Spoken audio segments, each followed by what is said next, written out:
Hello, everybody. We're delighted to welcome Robert Orme back for the second in his new series of 3 lunchtime art lectures. If you missed Robert's fascinating lecture last week on medieval religious symbolism, or would like to enjoy it again, you can find it in our Virtually Speaking video library, and I'll talk more about that at the end. We are so grateful to Robert for sharing the remarkable breadth and depth of his art historical knowledge with us again. Those of you who were taught by Robert during his long Latimer career, or who've watched any of his lectures, will know that we have a unique insight into the Renaissance mind to look forward to today. Many of you will know these talks raise money for the bursary in Robert's name. Your donations have made a real difference to our fundraising to support the current Robert Orme bursary holder.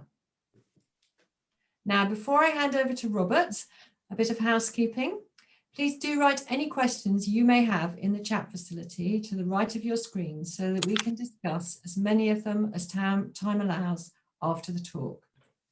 And we'd ask you to keep yourselves muted until we start the Q&A session so that all can hear clearly. Now, without further ado, Robert, over to you. Thank you. These talks are meant to show contrasts between, in the last talk, the Middle Ages, and today, the Renaissance and its view and use of symbolism. The concept of the Middle Ages emerged by the 15th century, and in the 14th century, Petrarch, the poet, was writing about the way in which ancient civilization had been great but had been destroyed by the barbarians, as is in this 17th century fresco. And the barbarians had driven knowledge and the light of knowledge out of the world. And this gave rise to the term the Dark Ages for the Middle Ages. And he talked about how in their future, he hoped he could get back to the clear splendor of the ancient past, which in the next picture is the Greek gods up in the sky, sending down their knowledge to the human beings. Therefore, by the 15th century, they had developed a new periodization of history. It was still 3 periods, but it was no longer like in the Bosch, Garden of Eden, sin, and then eventually getting back to heaven. And instead, it had been kind of secularized, where you had the greatness of the ancients. You'd called your own age an age of renovatio or risorgimento, and that meant that there was a 3rd period in the middle. And therefore, by the 15th century, they were talking about the Middle Ages. And if you talk about the Middle Ages, it means that the Middle Ages are actually over. And the art historians like Panofsky said that you could actually see the changeover because of the way in which anachronism was dismissed. If you remember this picture, this is from the 14th century Ovid Moralise, and it shows Jupiter as if he is a medieval king in a palace with Ganymede. And therefore, you have a completely anachronistic view of the gods. Whereas, if you go to the Renaissance and you go to Andrea Mantegna Parnassus, this painting is showing you in the late 15th century how they hoped to try and actually show the Greek and Roman gods as if they were living in that time. So Venus is now naked. Mars next to her is in what is meant to be a Roman suit of armor. The women are wearing dresses like Mantegna had seen on Roman sculptures. Therefore, they had a new sense of time and a new concept of how the Middle Ages were a thing of the past. The Middle Ages are over. So the contrast I'm making is between a medieval view of symbols, which in my opinion was largely negative, was largely repressive, and was largely thinking of them as concealing. Because if you remember the modes, if you remember the biblical methods of exegesis, do you remember that little poem there was where it talked about how there was the literal meaning, but then when you looked at symbols, you found allegories and you found moralities, and these were usually negative.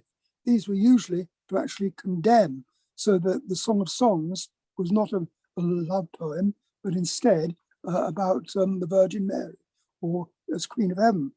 And then morals showed you things that were bad and wrong about the Greek and Roman gods. Whereas in the Renaissance, they began to study the Bible in a new way. In lots of places in Europe, there were links between Christian humanists and the Kabbalist scholars of the Hebrew tradition. And if you look at this title page of Johannes Reuchlin's book, produced in Germany in the early 16th century, it says De Arte Kabbalistica. And the Kabbalah was believed in the Renaissance to be the ancient, true, secret wisdom of the Bible and the Old Testament and of the Jews. And therefore, Christian humanists studied the Kabbalah a lot and were very interested by it. This is a thing entitled Portae Lucis, Gate of Light. And you see the Kabbalist studying all these different circles in this pattern. And these are what were called Sephiroth. And that meant the characteristics, the attributes of God himself. And the Christians in the Middle Ages, in the Renaissance, became very interested in the symbols of the Hebrew religion as revealed in the Kabbalah. And by the 17th century, you get images like this, which create a new Jewish mystery. That's what it says at the top. And what it does is to actually take what they thought were symbols from the Kabbalah and show how the eye of God above looked down on the world and how the world was controlled by these divine symbols. And the Protestants, like Jacob Boehme, developed whole new systems of theology which were based around the Kabbalah and how its wisdom showed you divine truths about the universe and man and how to live. But there was also a change in the way that they viewed pagan mythology and the symbols in that. They got interested in what is called syncretism. And you can see an example of this kind of syncretism if you go to the Sistine ceiling. Obviously, the main narrative in the center is the Genesis story of creation. But there are also lots of other things included in Michelangelo's design, which show how they believed that there was possible synthesis between the Jewish and Christian tradition and the pagan tradition. They believed that God was all-loving and that he had actually given out divine knowledge to the pagan philosophers long before the coming of Christ. And therefore, they believed that there were wise men, the magi, the magicians, the trismegistuses, who were going to be very wise, and that therefore you could actually find truths in pagan religion as well as in the Christian orthodoxy. You've got in the center the actual creation, and then in the niches going round the outside, you have a whole series of prophets. This is Jeremiah, looking as if he's writing a Jeremiah and looking very sad about the sinfulness of the world, but as well as a whole series of prophets prophesying the coming of Jesus, and that meant the coming of the Catholic Church, which is what the Pope's Sistine Chapel was all about. But there are also paired with them not only prophets, but what are also called Sybil's. And this is the Delphic Sybil. And a Sybil was the name for a spirit, a god, who had an oracle where you visited and you received oracular messages. So here's the Delphic Sybil reading out her message to the world. And then you would have this powerful Cumaean Sybil with this whole book of prophecies. And it was very easy, if you were a Christian, to look at the pagan Sibylline books that survived and interpret them as actually about the coming of Christ, because they often talked about the world has gone to the dogs. They often talked about, and there will be a new golden age. And all you had to do was to actually interpret the Sibylline doctrine as actually about the coming of Christian truth. Therefore, you get this notion that actually you can find wisdom in pagan writings and beliefs. And they were very interested in what were called the mysteries of the ancient world. This book by Iamblichus is entitled, as you can see, De Mysteris, and what it does is to explain some of the mystery religions that existed in ancient Greece and the Middle East and Egypt. And they got very interested in what truths these religions, these mysteries, might actually contain. This is a printed version. The manuscript shows you the version that was created by Marsilio Ficino. When we've talked about him, we've heard all about how he translated Plato and so on. And therefore, Ficino also translated Iamblichus and was also interested in what the mysteries could actually be about. And when you look at the next image, you'll see the way in which they tried to show him as an ancient, wise Greek philosopher, as if he was like a prophet from the Old Testament. And they got very interested in what these mystery religions were actually going to symbolize and be about. So in the next image, you get an image which comes from the mysteries. These are the mysteries of Demeter, and this little figurine is a figure called Baubo, B-A-U-B-O. And in the early Christian writings, people like Arnobius were strongly against the mystery religions, which were rivals to Christianity. And they tried to argue that they were very often blasphemous and obscene.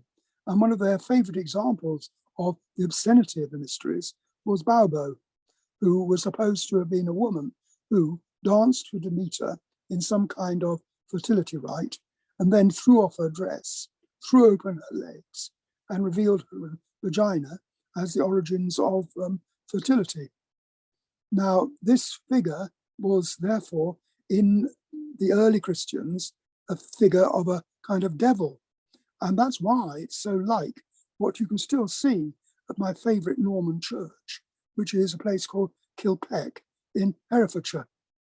If you ever go to visit Kilpeck, and we've taken all those Grosmont trips, went and visited Kilpeck, when you go to the church, you've got a beautiful little Norman church. And then around the top, you've got a series of corbels. And I would argue that the corbels are deliberately designed to actually illustrate the 7 deadly sins. And therefore, you get this strange image, which in Ireland is called a Sheelanagig, and which occurs in lots of churches in Ireland and quite a lot in England, where you actually have the woman as the devil, as the temptress, where Tertullian called the vagina the mouth of hell. And therefore, you have this notion that actually this kind of figure is obscene and shocking and blasphemous. But in the Renaissance, when they read about Baubo, they know that it's a strange image. They can see that it is blatantly sexual, but they come up with different interpretations.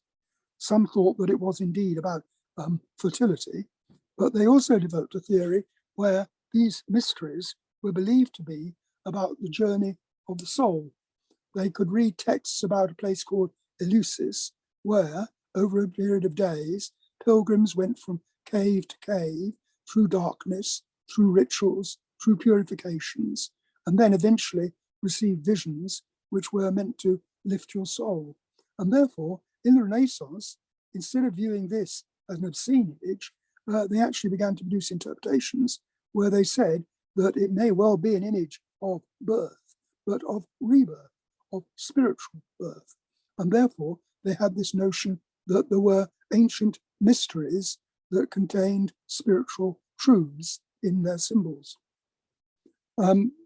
Some of the most influential texts that came from the ancient world were going to be the Hermetic texts. And this Siena mosaic shows the writer Hermes Trismegistus, Hermes the 3 times wise. And you can see him teaching people, and you can see he's dressed as an exotic magus, an exotic magician. And he produced a book which was going to be widely influential and read. And you can see how in his book, it was going to contain lots and lots of symbols. And Ficino translated not only Plato, not only Iamblichus, but also here the Hermetic books. And when they came to be illustrated, they actually showed you a whole series of fundamental symbols which were going to influence the Renaissance. So when Pico della Mirandola in 1480 wrote his oration on the dignity of man, he actually quotes Hermes Trismegistus on actually the dignity of man and why man is great. Oh, what a miracle is man.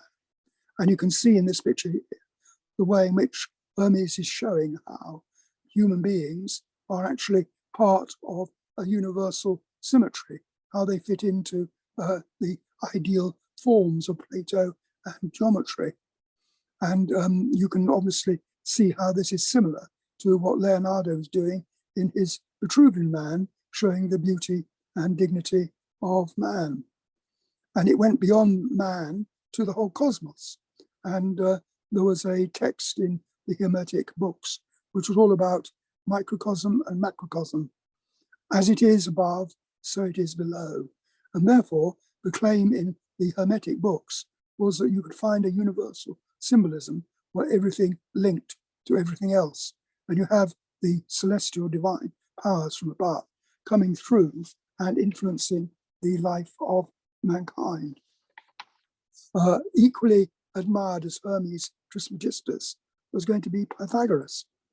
And when you look here, you're in the Raphael School of Athens, and here is Pythagoras at work. And he wasn't only famous as a mathematician and geometrician, he greatly influenced the ideas of architecture and how to create proportion and symmetry in buildings. He developed whole theories about the music of the universe, and then looked at the way in which musical notation was actually arithmetic, the way in which musical proportions are similar to the kind of proportions that you get in architecture. And they're the basis, in my opinion, of the kind of harmonious compositions that Raphael painted in his works for the stanze. He also, which you might not know, wrote about symbols. This is a later life of Pythagoras, and what you can see is that it's actually also included in it a translation of his golden verses and a translation of his symbols. So Pythagorean symbola were famous in the Renaissance as his wisdom. Now they're actually really just a series of kind of oral aphorisms or sayings, and they were in fact mostly going to be about fasting and dieting that would be right for a philosopher. And there's a famous section where he looks at the symbolism of why you should not eat beans. And his explanation is not actually mostly about the way in which they're windy and make you fart. Instead, in the Renaissance, they argued that what he meant by beans was testicles. And therefore, when Pythagoras banned eating of beans, he was advocating how a philosopher should lead a very chaste and pure kind of life. As well as the interest in symbolism of the Greeks, there was almost as much interest in Egyptian symbolism and in the tradition of hieroglyphics. This is an edition of Horopolo Hieroglyphica, and Horopolo's Hieroglyphica was a late antique text in Greek, which was trying to explain what actually the Egyptian hieroglyphs were about.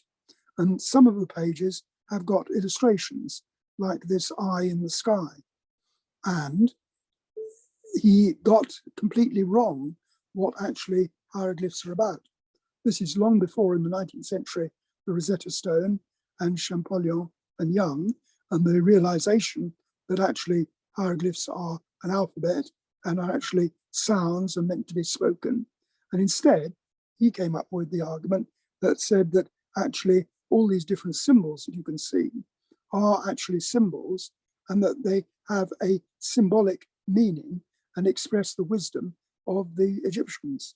So we've got quo modo deum, oculo picto deum intelligibant.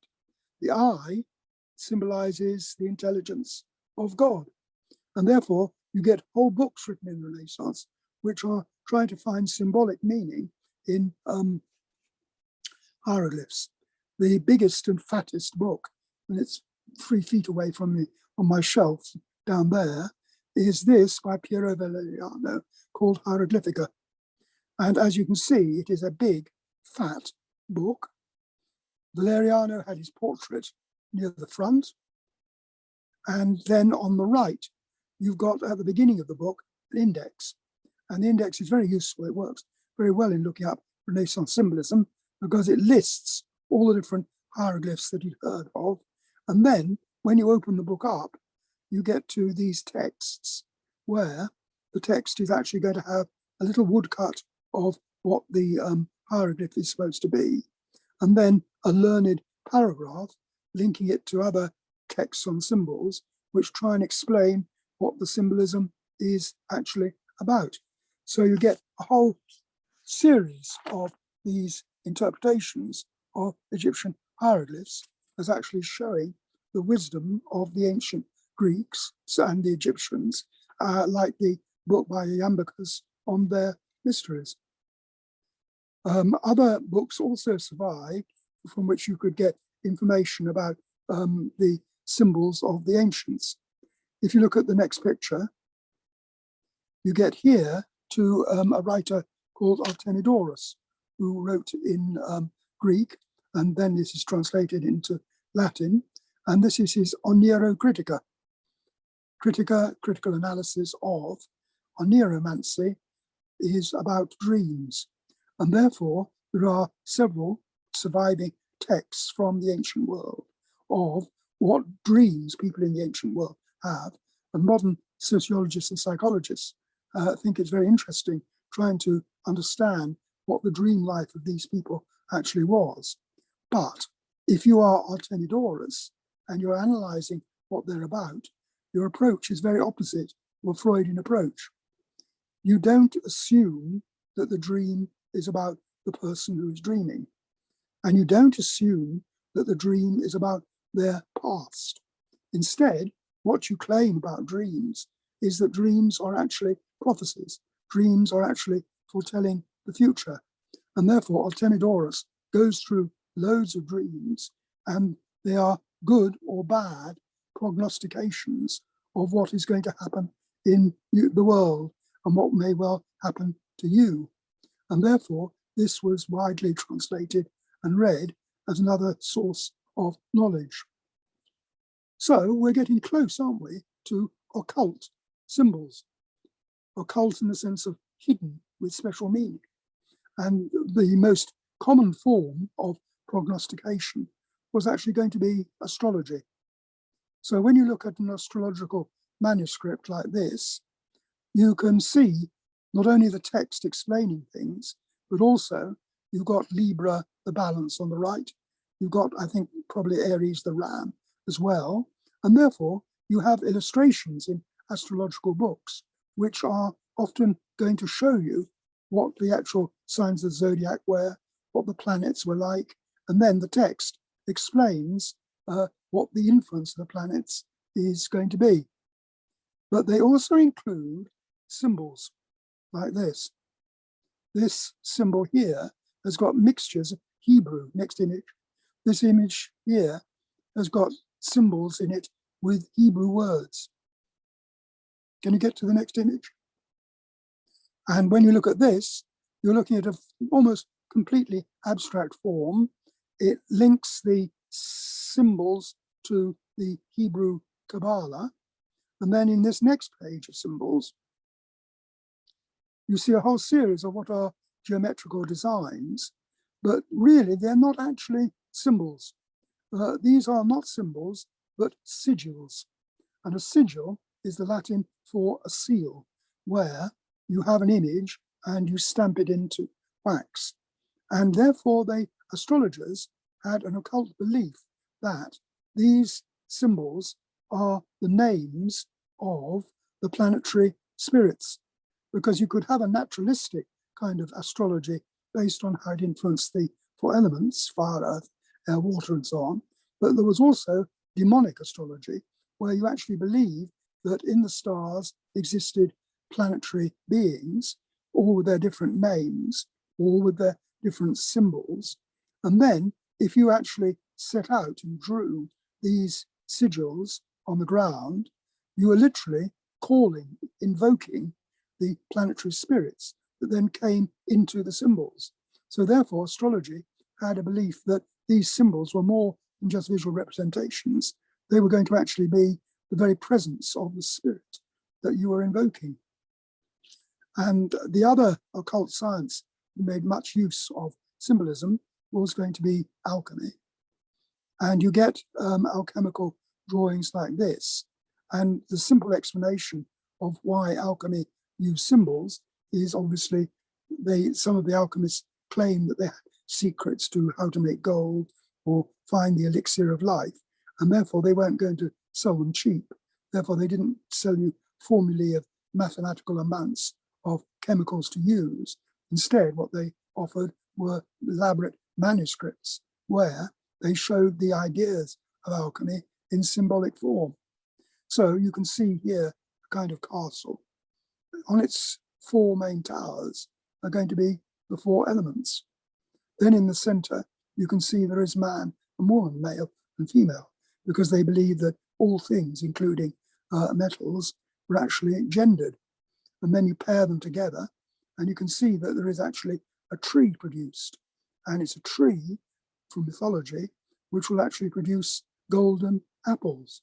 And therefore, you would claim that this kind of alchemical symbolism wasn't only going to conceal from those who hadn't paid what the secrets of alchemy were, it was also going to actually reveal to you the truths and the ideas of alchemy. And by the 17th century, there were lots of books being produced with symbolic images in, and you have this famous series called the Splendor Solis, where you have Renaissance style painting, where you have a highly realistic painting of landscape and people. But then in the center, you've got this whole series of alchemical symbolisms being shown.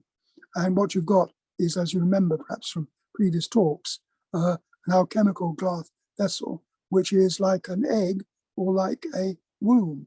And therefore, they literally believe that they could reproduce metals and reproduce gold. And therefore, this is as if a baby gold is about to be born. So all these occult sciences developed a strong belief in the power and importance of symbols. And almost the high point of the value of symbolism comes in Dr. Dee's Monas Hieroglyphica. This is the title page of that book that he wrote when he was living in Barnes, just the other side of the river. And this Monas Hieroglyphica claimed that he had discovered the truths of all the sciences of the ancient wise men, and that they could be put together into a symbol. And when you look in the text of the book, you get to what the symbol actually was. So when you look, have you got the symbol from that in there, Tony? It was one of the new ones I sent you this morning.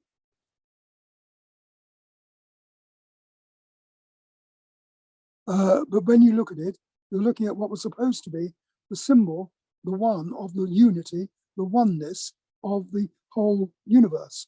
And therefore, it included the sun, the moon, the elements. And therefore, he claimed in his text that he had discovered the secret of everything concealed in this one symbol.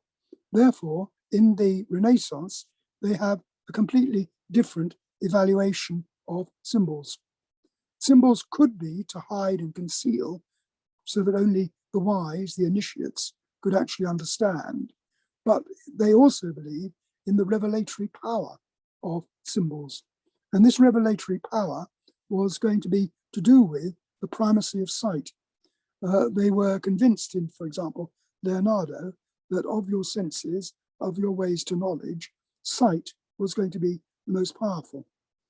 And Leonardo wrote of how a image, a picture, was always going to be more powerful than a printed text, because a text exists in time.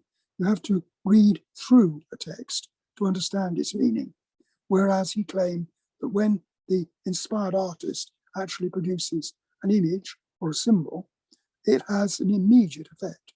It has the power to immediately enter into you and to possess you with all sorts of ideas and truths that you didn't have before. And therefore, I would argue that in the Renaissance, they come to value symbolism because it is actually so expressive, so good at actually revealing things that you believe to be divine truths. But this symbolism also became much more personal in the Renaissance period. If you think of the way in which actually medieval aristocracy, knights, symbolized themselves, you have these kind of fantastic pictures of a medieval knight riding, and you can see how on his shield, his surcoat, his banner, it's all completely covered, isn't it, with his own symbolism. But this symbolism is heraldic, it's heraldry. And these symbols don't refer to him, they actually refer to his family. And therefore you can see how in the Middle Ages, it was not the individual, but actually the family that really mattered. And you showed off to the world who your ancestors were, what your family was, and that is how you estimated your own kind of value. And also it shows you about social status. Only a noble could actually bear arms in terms of having a coat of arms like this. And therefore, what you have in the Middle Ages is a more collective kind of existence where the learned, the educated were going to actually want to express themselves as part of their family dynasty and part of the hierarchy of society. Whereas I'm going to claim that Renaissance, as Burckhardt said, really was the discovery of the world and of man. And therefore, you get new developments in symbolism. Obviously, a lot of art in the Renaissance contains heraldry. There are lots of use of coats of arms and so on, but they also develop a new kind of way of symbolizing their family connections through the use of pagan mythology. In the 1490s, Rodrigo Borgia became Pope Alexander VI, and he had rebuilt these apartments. That was the Monas Hieroglyphica, where you can see how it's actually made up of moon, sun, elements, and fire. And the symbol on the left is that detail which we weren't able to see easily when we were looking at the title page of his book.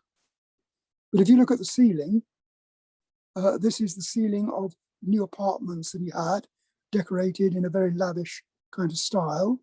And then on the walls, you had ordinary paintings of the sort you'd expect, where you've got a Saint Sebastian being shot at and so on.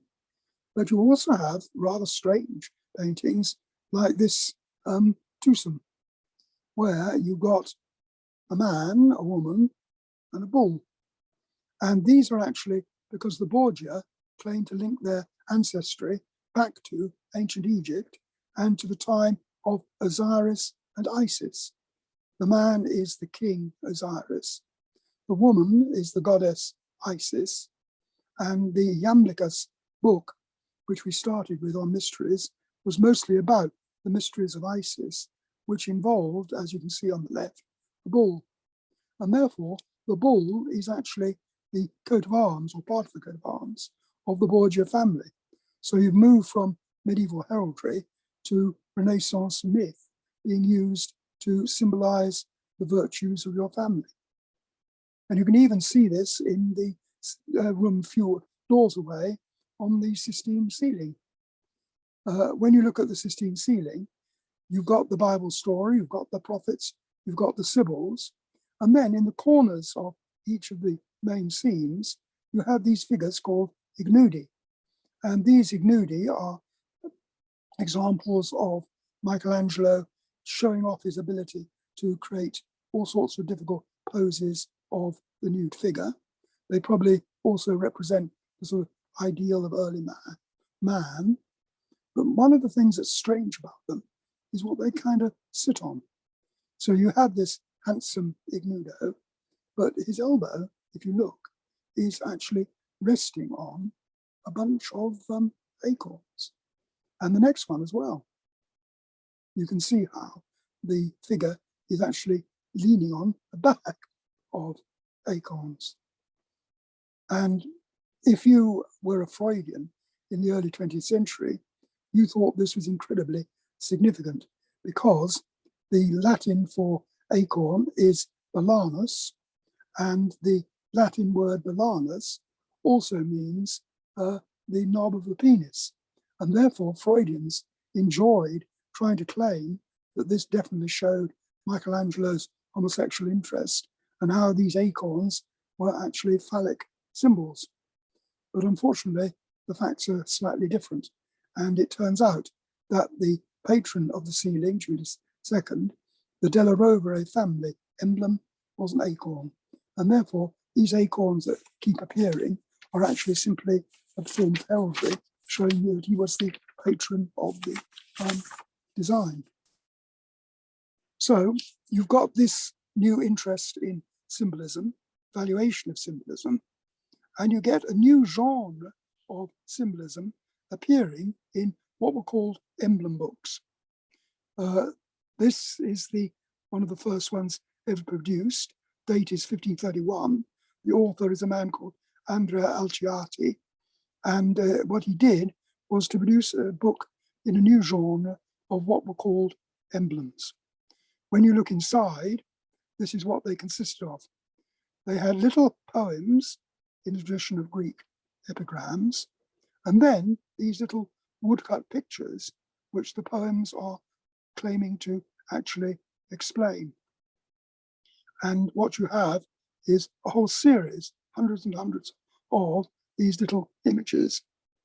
And if you look at the next, you can see how they are very similar to that Horopolo illustration of Egyptian Herodotus. They're very like Valeriano. They're like Pythagoras' sayings. And therefore, all these new interests in symbolism of the ancient wise came through into these emblem books. And the emblems are a mixture of ideas, and you can see from actually the titles that they're given what sort of things they're going to be about. Eloquentia fortito is the one on the right, and this is about actually becoming eloquent. And therefore, what you did was to have and produce or choose and use an emblem book which expressed elements of your character that you wanted to get across. And these emblem books became immensely popular. So Alciati, that started off as a tiny little book, by 1621, this edition is, as you can see, enormously fat and full of hundreds of emblems and hundreds of texts. And they were produced in Latin like this, or in vernacular languages. And for example, in England, you have Minerva Britannia of Henry Peacham. And that means Minerva, goddess of wisdom. And this is the wisdom of Britain.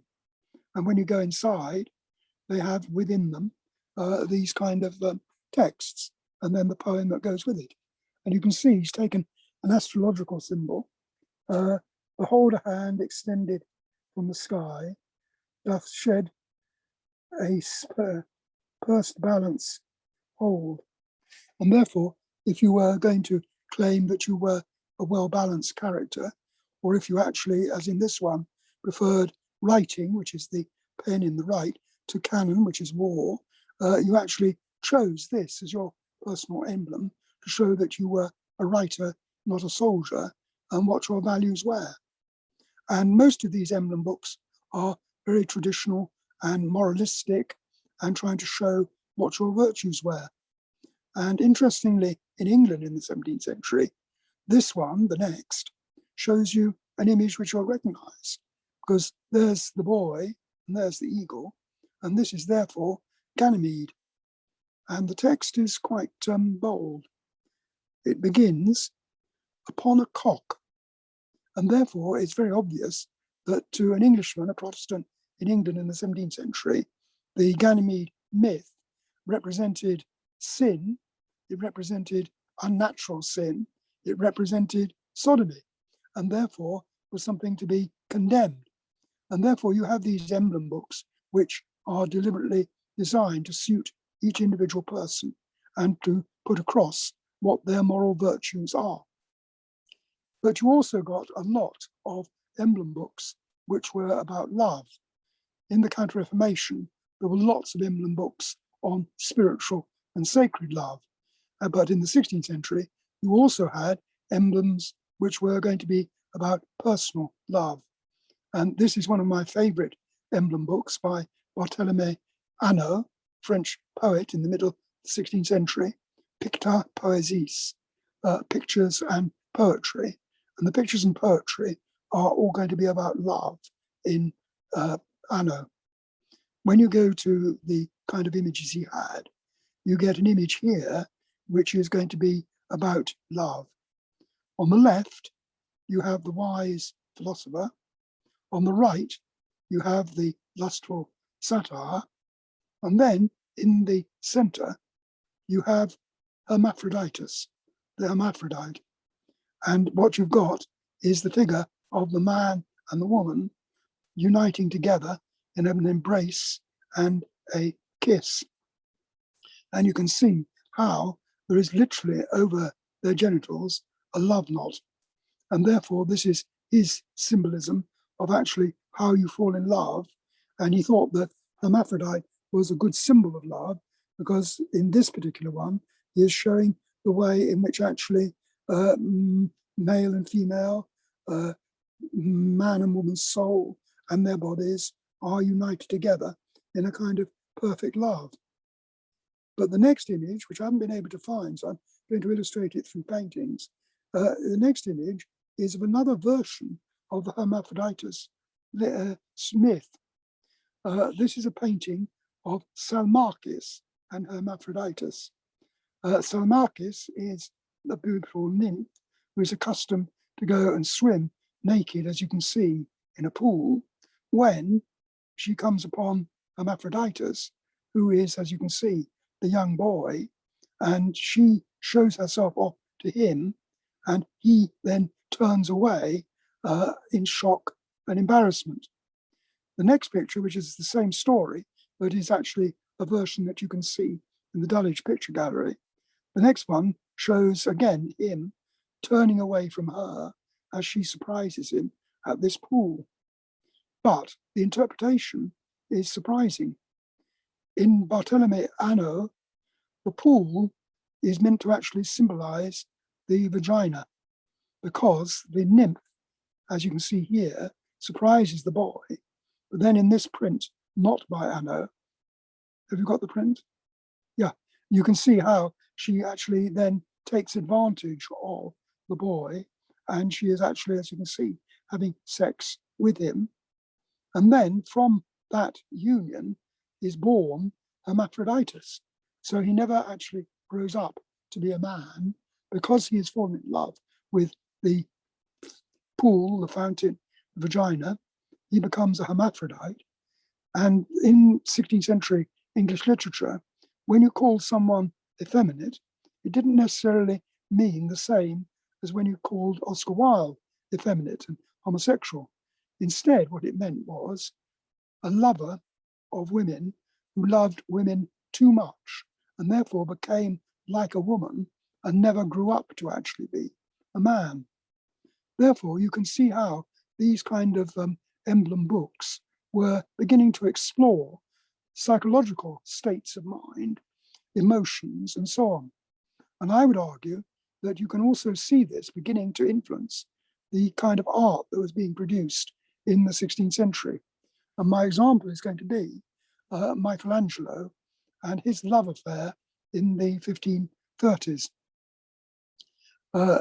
This is a modern translation of Love Sonnets and Madrigals to Tommaso de Cavalieri. And Tommaso de Cavalieri was a young Roman noble. Michelangelo was in Florence, and Michelangelo was asked to send Cavalieri some drawings so that Cavalieri could learn the skills of how to draw as well as Michelangelo. And Michelangelo basically fell in love with Cavalieri, and he produced what are clearly and obviously and visibly love poems to Cavalieri. With your fair eyes, a charming sight I see, for which my own blind eyes would peer in vain.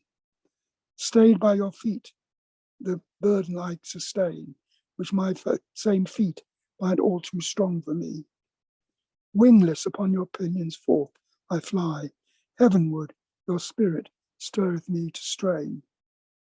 And then it ends, alone for so, our eyes see naught in heaven, save what the living was sun illuminated.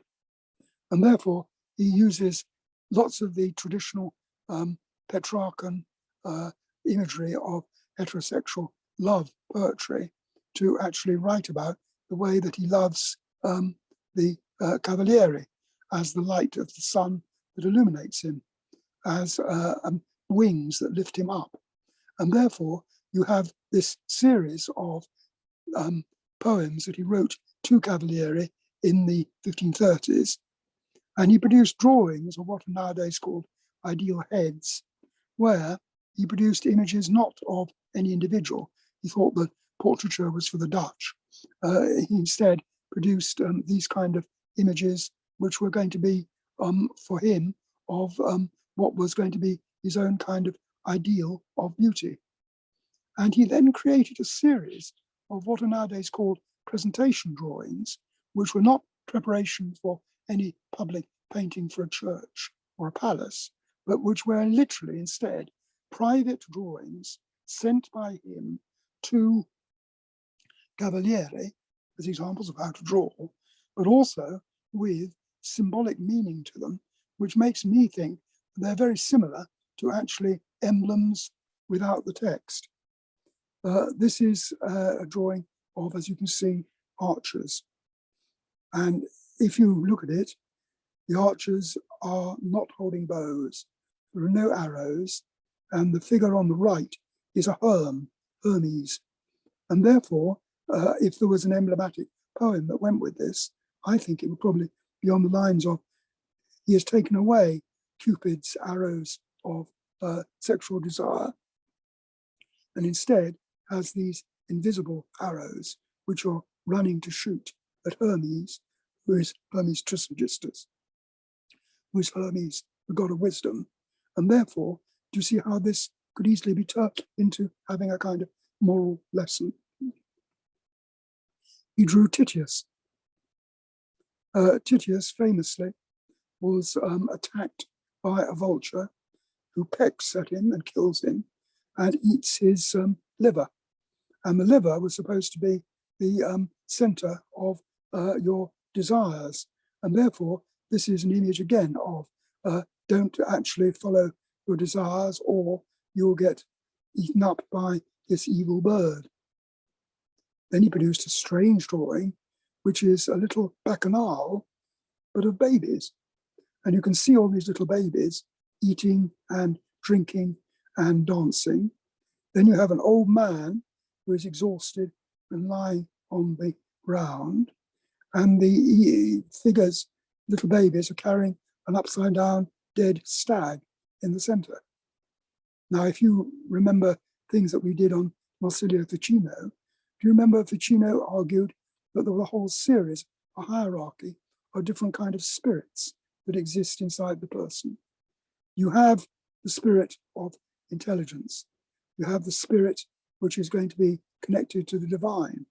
But mostly we live by what were called animal spirits, where the animal spirits operate us and our senses. And therefore, this little celebration by these babies is of their animalistic kind of life. where they simply eat and drink and dance and play. And then that leads to the death of the stag and the weakness of the old man. Therefore, you have all these images which are against the ways of life that a young man should avoid, and which he sent to Cavalieri. When you look at another drawing called The Dream of Human Life, you have here another image which I think would be given an emblematic poem underneath it, because the young man lives in and lies on the world. The box underneath him is full of masks, which symbolize falsity. And then there's a whole series of figures around him, which is what he's dreaming of as he sleeps. And then from above, this divine figure, angel or demon, is coming down with a trumpet and blowing in his ear. Now, the drawing is beautifully soft and quite difficult to see. And therefore, if you go to the prints that were produced from it in the later 16th century, it's often easier to actually see what is going on. You can see the mask, you can see the young man, and you can see this group of people who circle him in his dreams. And you've got things like a mirror for pride. You've got a purse for money and greed. But just to his left, if you go into close up, then you can very clearly make out what actually is going to be lust, because you've got a naked couple having sex. And then you've got a giant hand coming down and masturbating a phallus. And therefore, this is a very explicit representation of the sin of lust. And therefore, what you've got is this image being sent to a friend of his who is a noble and apparently giving him advice on how to live. But he also sent him this image, which is of Ganymede. And as you can see, Ganymede has been taken from earth. He's being carried by the eagle up to heaven.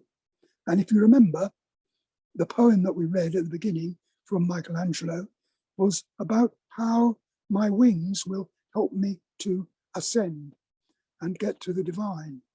And therefore, you can give this image of Ganymede a Neoplatonic, symbolic interpretation of this actually being Zeus, God, lifting the soul up to heaven. And indeed, in the later 16th century, this was the meaning that was given to the image. This man, Achilles Bocchius, we've got his portrait coming up. Here he is, Achilles Bocchius, produced an emblem book in Bologna in the later 16th century. And when you look at the emblems in it, you can see here what the emblem is about, what is emblem about. This is, again, Hermes, the god of wisdom. And you can see he's holding up his hand, a finger over his mouth. He's got a Hebrew candelabra there from the Kabbalah. And the idea was that the book was entitled Symbolica Questionem, symbolic questions. And one of the emblems that he chooses to use inside it is indeed a copy of Michelangelo. When you look at that, that is literally a copy, isn't it, of the Michelangelo drawing. The shepherd has left his dog behind. The eagle has now got him and is carrying him up to heaven. And the text is very explicit on the Neoplatonic theory of how love could actually help you to ascend to the divine. Do you remember when we were looking at Ficino, how Ficino argued in De Amore that the beauty of the human body shows you the perfection of God's creation and the pure forms that are divine. Therefore, Zeus, the eagle, comes down and lifts actually Ganymede up and carries him up to live with him in heaven. And therefore, this emblem book gives you a completely spiritual interpretation of the allegory lying behind the Michelangelo Ganymede. But if you go into close up on the actual drawing that Michelangelo did, how spiritual does it look as though it really is? The eagle has come from behind Ganymede. Ganymede appears to have a semi-erection. He is literally being grabbed and he's being carried up to heaven. And therefore, I reckon that this series of presentation drawings are Michelangelo symbolizing in different ways the kind of passions that he was feeling for Tommaso de Cavalieri, and realizing in this image of Ganymede that actually there's a very strong substratum of sexuality in his desire for Cavalieri. Now, Michelangelo is doing this in the 1530s. In his late work in the 40s and 50s, he becomes more and more religious. He writes lots of religious poetry through the influence of Vittoria Colonna. He produces lots of religious paintings and sculptures. And if you go and look at Michelangelo poetry and you read what the religious poems are about, they're about him repenting his sins. They're about his sorrow that he has betrayed Jesus and does not love Jesus enough, and prays to Jesus for forgiveness. And therefore, by the end of his life, he has looked back on these presentation drawings as something that goes against his late religious beliefs. Now, in the late 16th century, a lot of Counter-Reformation symbolism begins to take up themes which are to do with renouncing the flesh and the body. So if you go to late Titian and you look at this, which is the Flaying of Marsyas, you see a painting which is so different from early Titian. Early Titian was fantastic, beautiful nudes in myths, nudes in landscapes, nudes in sex with the gods, and therefore fitted in with the early 16th century Venetian taste. Whereas here, this late Titian has lost its use of bright colour, and it's taken up a theme of flaying, which arguably had a big significance in the late 16th century.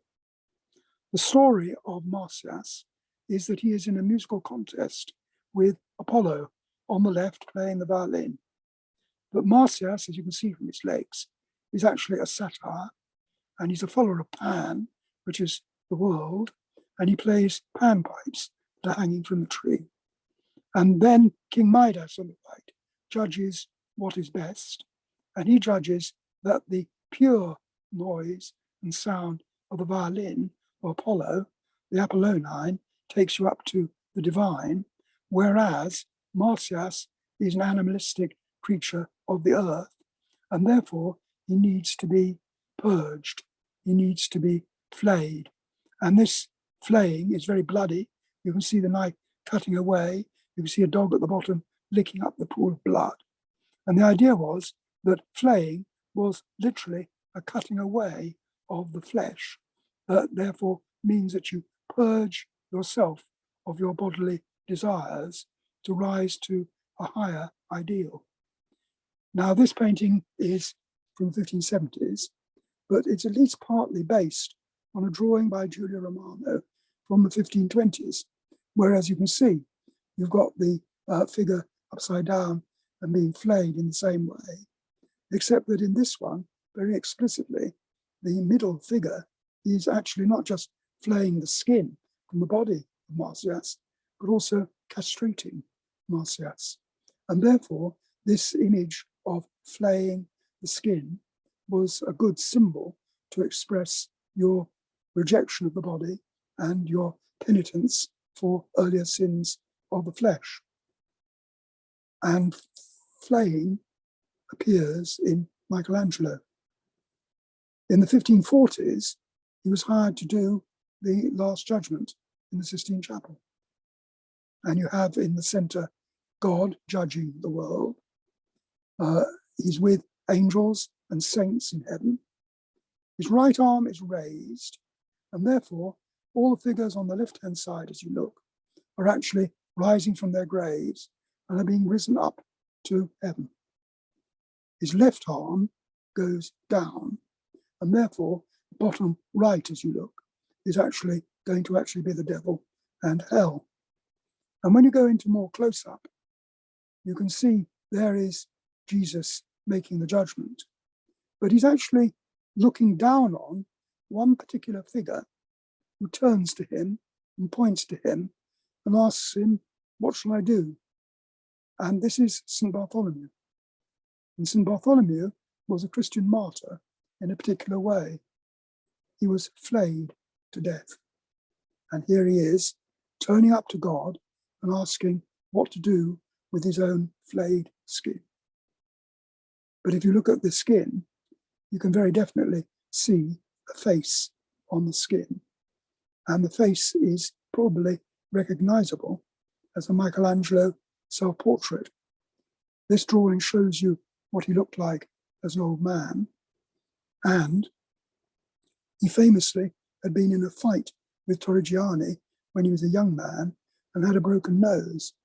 Therefore, people are fairly certain that actually the figure of the flayed skin is actually about Michelangelo himself. And if you go back to the Last Judgment here, you can see how he's placed just below God. Bartholomew is asking, what shall I do? And he's literally holding Michelangelo's flayed skin over hell. And therefore, is Michelangelo about to fall into hell because of the sins of his earlier life? And at the very end of his life, the last work that Michelangelo worked on was this Pieta that you can see in Florence. It's unfinished, and it was deliberately sculpted to actually go on his tomb. And if you go into the close-up on the face, that face is again unmistakably the face of Michelangelo. And he is shown as the man who gave the tomb for Jesus to be buried in. He's embracing Jesus. He's looking down on Jesus with love. Jesus has been killed by the sins of the world. And he, Michelangelo, in his last poetry, wrote lots of poetry praying to Jesus to forgive him for the sins of his life. Therefore, I think you can make a very strong case for saying that there's an enormous contrast between the kind of symbolism you had in medieval art, as opposed to this kind of symbolism in the Renaissance, where they actually begin to revalue the almost magical force of symbols that initiated you into wisdom. And that you can also see the way in which they begin to adopt in Emblem Books symbolism that is going to be personal to you. And therefore, I think that Michelangelo's presentation drawings and his late paintings and sculptures are a new kind of personal expression that symbolism made possible in the Renaissance period. So next time, what we'll be doing is to look at symbolism in Romanticism and Modernism.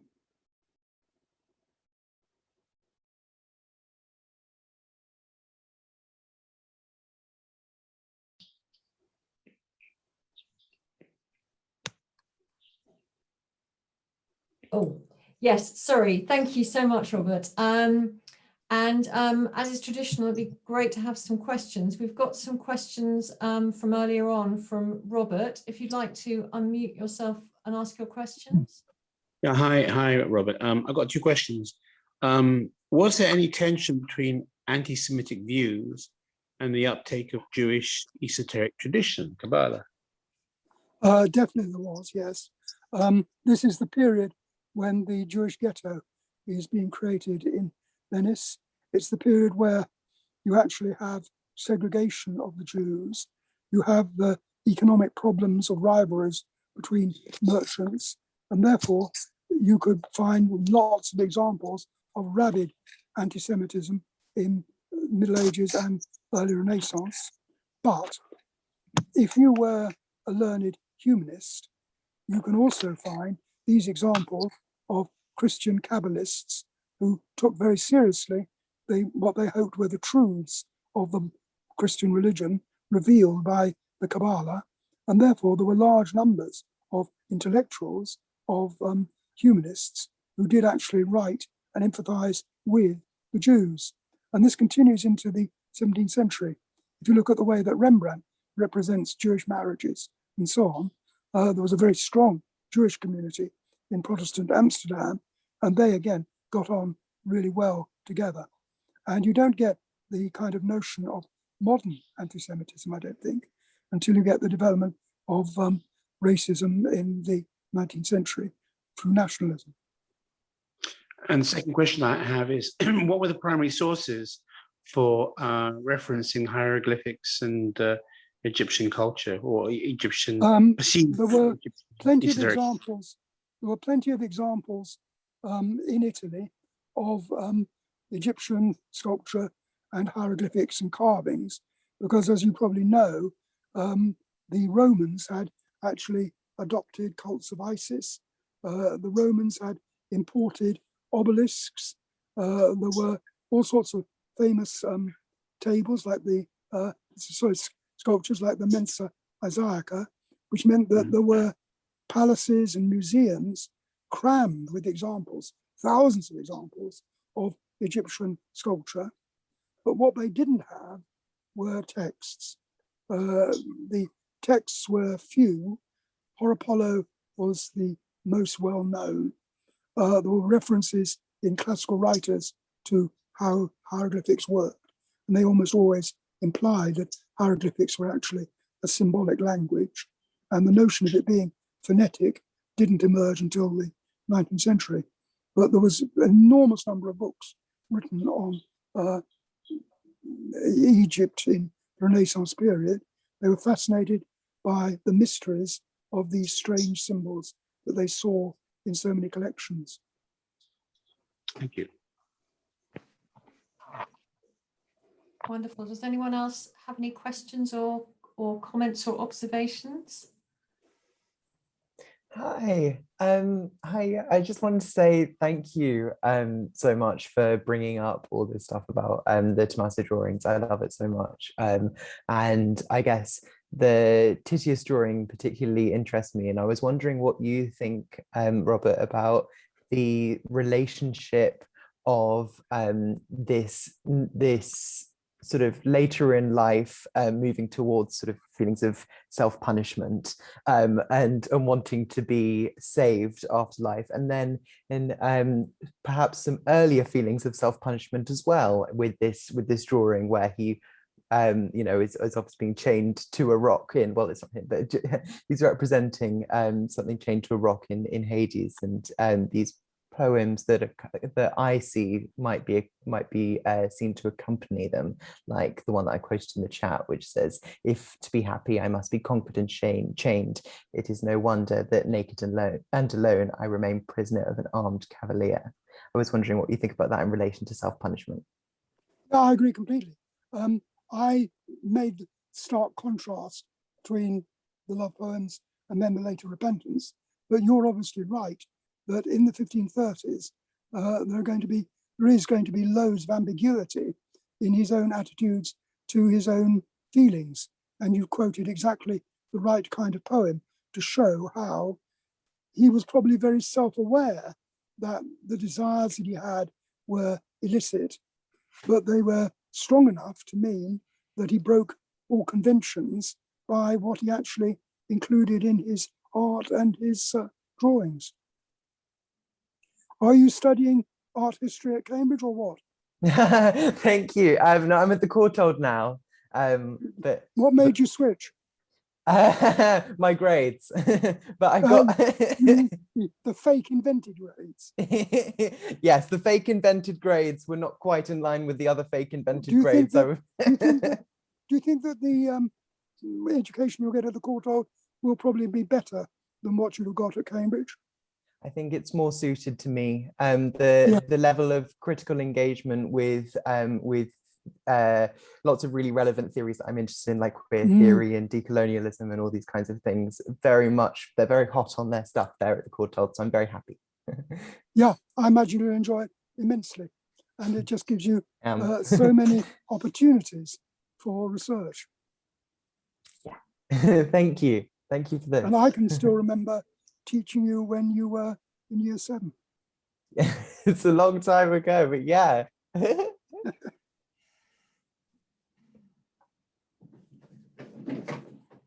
Oh, wonderful. Thank you. So if no one else has any questions or thoughts, it just falls on me to say thank you, Robert, for a wonderful lecture. And of course, thank you to everyone in the audience for your excellent questions and for making this lunchtime so enjoyable. In part 3 of Robert's lecture series next week, as he mentioned, he will focus on romantic mood symbolism. And if you'd like to catch up on any of Robert's previous talks, do copy out the link in the chat, which should be coming up shortly, and which will take you to our online video library to view at your leisure. So that brings us to the end of today's event. Thank you from all of us at Latimer, and we hope to see you soon. And have a lovely afternoon.